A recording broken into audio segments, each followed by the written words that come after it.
Imagine, if you will, that life as we know it is but a dream, a fleeting, ephemeral dance of shadows and light, where every being plays their part on the grand stage of existence. In this dream, we are the actors and the audience, the creators and the created, forever entwined in the tapestry of reality.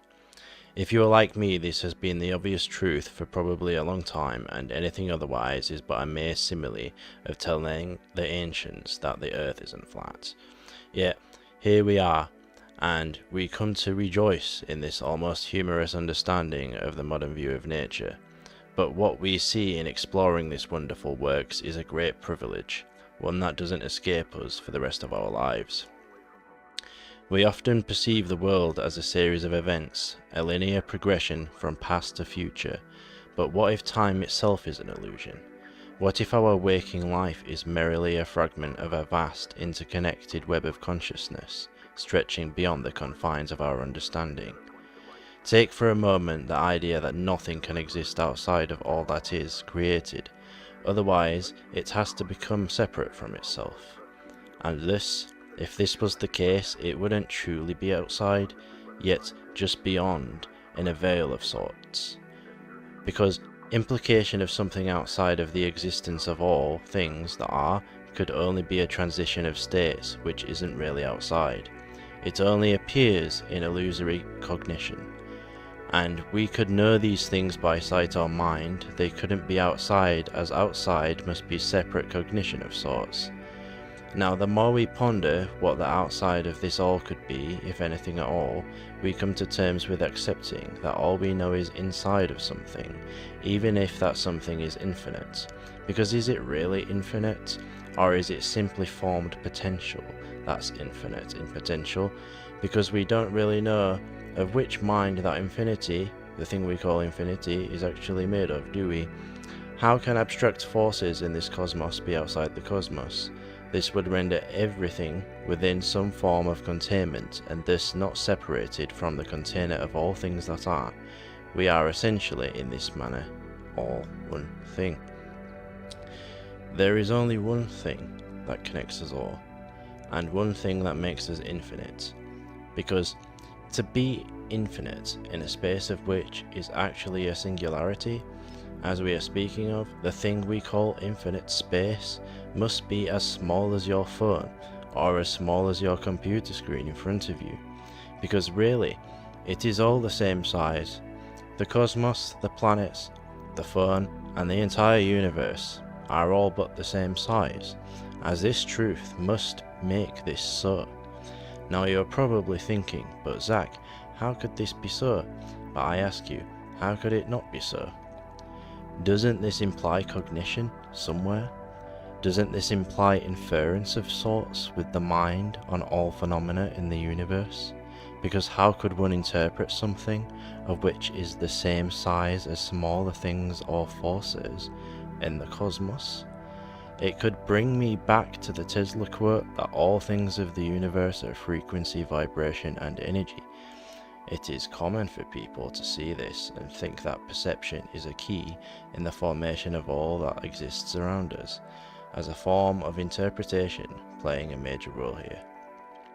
But I've never seen anyone explicitly point out this fact, that if all things exist as a singularity, which is the point here, it must infer cognition as a role in the universal order, otherwise it just couldn't be the truth. This also must mean time is separation from our most absolute and true nature as a singularity, but within it, and to the most absolute in this universe, the singularity of mind itself, time is as though non-existent. If we put a clock in space, we realize it is just movement of heavenly bodies, and thus the mystery of time itself is going to remain a mystery for us all for some time. Science should have never left the wisdom of the past. In their egos, they have got a little bit ahead of themselves, and usually you won't find any that are educated in the arts of the esoteric. I want to move on to a quote I like from Alan Watts, about the old question, if a tree falls in a forest, does it make a sound? I had to include this because it speaks into this whole perception theme perfectly. It makes a noise if and only if vibration relates to an eardrum and an auditory nervous system. As if to say, if nobody was there, would the tree make a noise at all? A lot of people argue on solipsism. Does it exist? Does it not? How would you feel if you knew you were the only one that was here, or that there weren't many people here at all? To a mortal soul, the most obvious inquiry into testing the nature of the dream is to look for it. And yet, despite many common themes, it seems people have not looked that far. This is a certain type of dreamified, objectifiable event, word or otherwise, that we can analyze throughout history or the present day to gather glimpses of these awesome truths.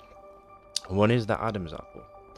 It was Adam that, when asked by Eve to eat from the fruit of the tree of knowledge and the tree of good and evil, did so. Yet, it was also this event that made Adam's eyes be opened and him become as a god. The formation of the world is said to begin with word, and thus an apple is formed on the throat of a man. We can take these things and make excuses, but it doesn't stop you, because you can keep going with this for practically eternity. Religion is a great starting point, as we can also see the word for God, Yahweh, in Judaism, wasn't originally in English. Yet, later down the line, the words were coined in conjunction for the term Yahweh, which basically sounds the exact same. But not only this, but this God was also referenced as the God of Israel, for he was the God of the Israelites, whom, as we know, didn't speak English. And thus we have it. Israel spells the two words in conjunction, Israel. And yet, despite many excuses that anyone could say in their gaslighting of the origins, we always come to these conclusions time and time over. The more we search for this stuff, it is found very easily. Christmas was originally the holiday for the birth of the sun, and we use it to celebrate the birth of Jesus Christ. The day before the sun's birth is Eve, just a particular, lovely interpretation when we realize the importance of the solar and lunar trees in alchemical immortality, despite the fact that Eve was short for evening, because that is rendered useless in a singularity. So, because we are indeed in a dream, which scientists are actually starting to ponder to themselves, even with some of them going as far as saying we should look to find out what dreams are made of, which I'm sorry, but ancient alchemy actually was very cosmical in its works and not at all completely practical and non-metaphysical despite its practical applications.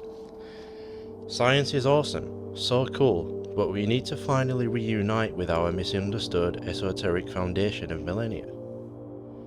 Our dreams within a dream, like an infinite cycle of mind. What if everything that we see is but a mere symbolical expression of the mind of God, of which, when we wake up, we understand?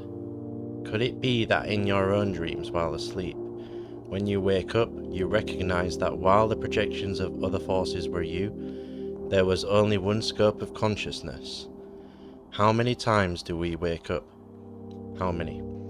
And thus, if this is the case, we can go back to the earlier point that I made, that if there cannot be outside the universe, but merely a transition of states, as the universe wakes up into its container, beyond our bodily faculties of understanding, yet only within the grasp of our philosophical understanding can we project the assumption we are likely to be able to wake up into the container, and thus the contained would be as follows: the mind of the All, the mind of God, of whom the dream that we are dreaming in we exist within.